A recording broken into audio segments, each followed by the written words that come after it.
चलिए बच्चों, आज हम लोग कक्षा 7 विषय विज्ञान के अंतर्गत हम लोग अध्याय 6 देखेंगे।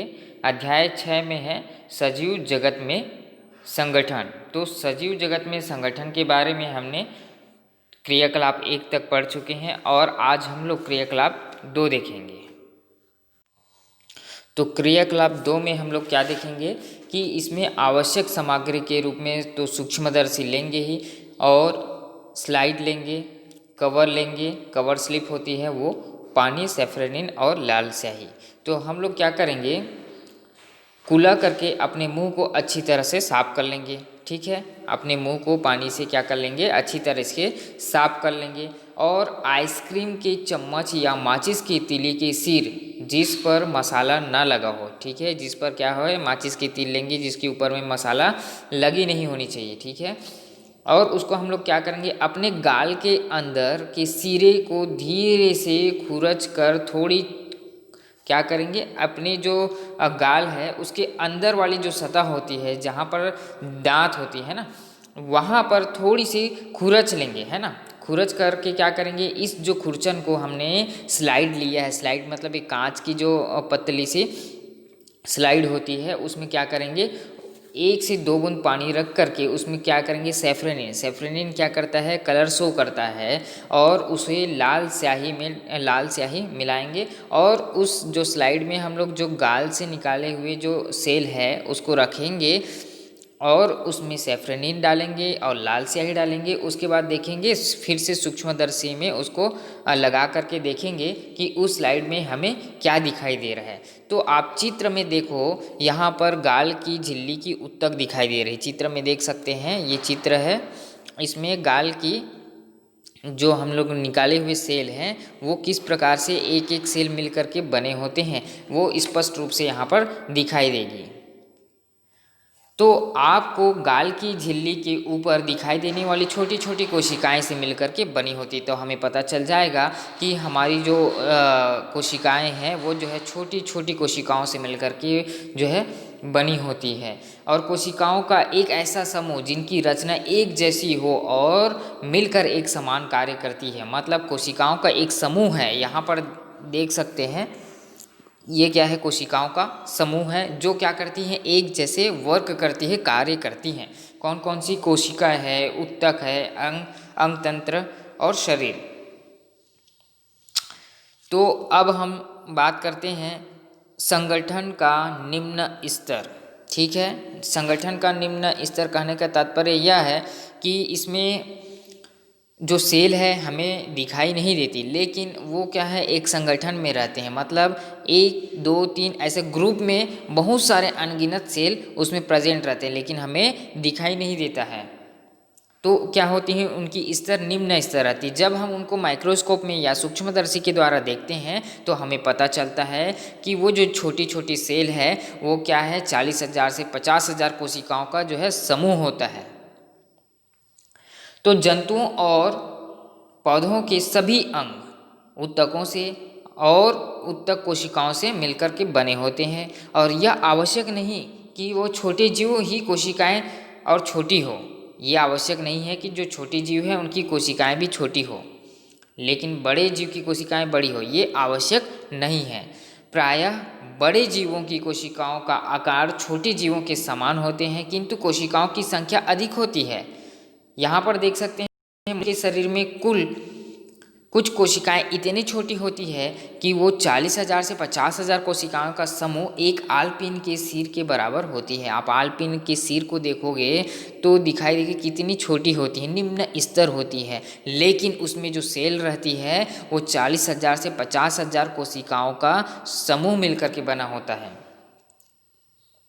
सूक्ष्मदर्शी से दिखाई देने वाले जीव भी एक या अधिक कोशिकाओं से बने होते हैं, और कुछ पौधे और जीव केवल एक कोशिकाओं से बने होते हैं और इन्हें एक कोशिकीय जीव कहा जाता है। एक कोशिकीय जीव किसे कहा जाता है, जैसे अमीबा हो गया, पैरामीशियम हो गया, ईस्ट हो गया, ये और जीवाणु। तो ये जीवाणु किसके अंतर्गत आते हैं, एक कोशिकीय जीव। इन जीवों में एक ही कोशिका भोजन लेती है और श्वसन करती है और उत्सर्जन करती है, प्रजनन करती है। इस कारण इसे एक कोशिकीय जीव कहा जाता है।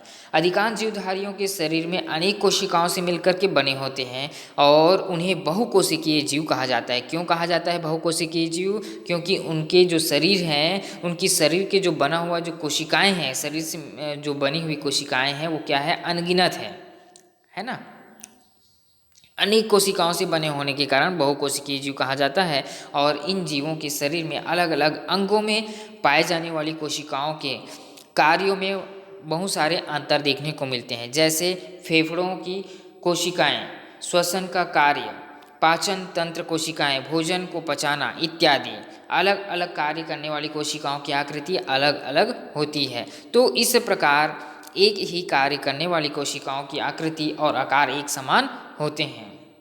अब हम आगे बात करें पादप उत्तक क्या होती है। पादप उत्तक, पादप मतलब पौधों से जो प्राप्त होने वाले टिश्यू है उसे ही कहा जाता है पादप उत्तक। तो हमने क्रियाकलाप 1 में जो है प्याज की झिल्ली को हम लोग माइक्रोस्कोप में देखे थे कि उसमें जो है कितने सारे सेल्स मिल करके बने होते हैं। तो उसी प्रकार सूक्ष्मदर्शी की सहायता से भी हम लोग क्या करेंगे? पादप उत्तक का अध्ययन करेंगे। यहाँ पर देखो क्रियाकलाप 3 में दिखाई दे रही हैं तने की काट, मतलब जो है एक पौधे की तने का एक बारीक सी हम लोग क्या किए हैं? कट करके एक कोमल पौधे का जो मुलायम तना होता है, जो नाजुक तना होती है, उस नाजुक तने को हम लोग क्या किए हैं? एकदम बारीक से काट करके कट किए हैं और उनको क्या किए हैं?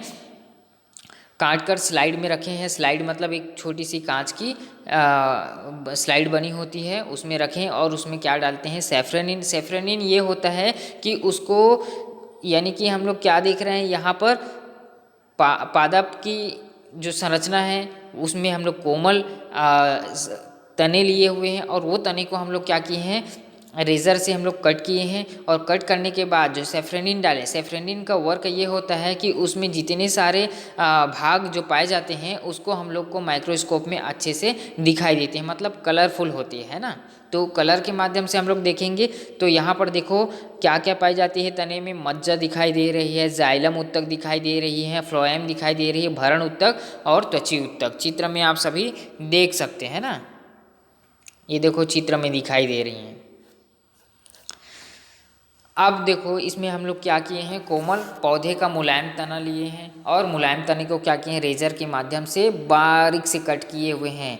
उसके बाद पतली सी उसकी तना को काट करके स्लाइड में रखें। अब उसमें सैफ्रनिन डालें और लाल स्याही डाले हैं और 2 से 3 बूंद ही मिलाए हैं और ग्लिसरीन डाले हैं और कवर स्लिप, ऊपर से एक छोटा सा कवर स्लिप लगा देते हैं। तो सूक्ष्मदर्शी से देखने पर हमें क्या क्या दिखाई दिया? मज्जा, जाइलम, फ्लोएम, भरण उत्तक, त्वची उत्तक, ये सारी चीज़ें दिखाई दिया। पौधों में मुख्यतः 4 प्रकार के उत्तक पाए जाते हैं। याद रखिएगा, पौधों में मुख्यतः 4 प्रकार के उत्तक यानी कि टिश्यू पाए जाते हैं। कौन कौन से उत्तक होते हैं? पहला प्रविभाजी उत्तक, दूसरा त्वची उत्तक और तीसरा है संवहनी उत्तक और चौथा है भरण उत्तक। यहाँ पर चित्र में देख सकते हैं कि प्रविभाजी उत्तक कहाँ पर है, त्वची उत्तक कहाँ पर है, संवहनी उत्तक किसे कहा जाता है, भरण उत्तक क्या है।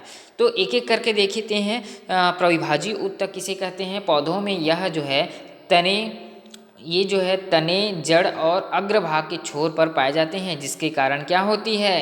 पौधे के तने और जड़ की लंबाई बढ़ती है प्रविभाजी उत्तक के कारण। अब देखो त्वची उत्तक चित्र में दिखाई दे रहे हैं। यहाँ पर देख सकते हैं आपको सबसे बाहर की सतह के रूप में त्वची उत्तक दिखाई दे रहा है सभी को। त्वची उत्तक ऊपर में देखो, वहाँ पर त्वची उत्तक दिखाई दे रहा है। यह उत्तक पौधे के प्रत्येक भाग जैसे कि जड़ है, तना है, पत्ती है, फूल पत्ती इत्यादि बीजों में बाहरी आवरण, मतलब सबसे बाहर की जो आवरण होती है उसे हम लोग त्वची उत्तक कहते हैं। यह पौधे की रक्षा करने में सहायक होती है। श्वसन और प्रकाश संश्लेषण क्रियाओं में ऑक्सीजन, कार्बन डाइऑक्साइड गैस जलवाष्प लेने देने के कारण काम में आती है। अब संवहनी उत्तक देखते हैं। तो संवहनी ऊतक क्या है? यह ऊतक जल, खनिज, लवणों तथा भोजन को पौधे के विभिन्न भागों में पहुंचाने का कार्य कौन करती है? संवहनी ऊतक करती है। और भरण ऊतक का काम क्या है? भरण ऊतक देखो चित्र में दिखाई दे रही है, बीच की जो लेयर है बाह्य त्वचा के भीतर की जो ओर भरण ऊतक दिखाई दे रहे हैं, इसका कार्य पौधे को सहारा देना होता है और पत्तियों में यह प्रकाश संश्लेषण द्वारा भोजन का निर्माण करना है और कई पौधों में जड़ों में भोजन का ग्रहण भी करना होता है, जिसे हम लोग मज्जा या भरण ऊतक कहते हैं।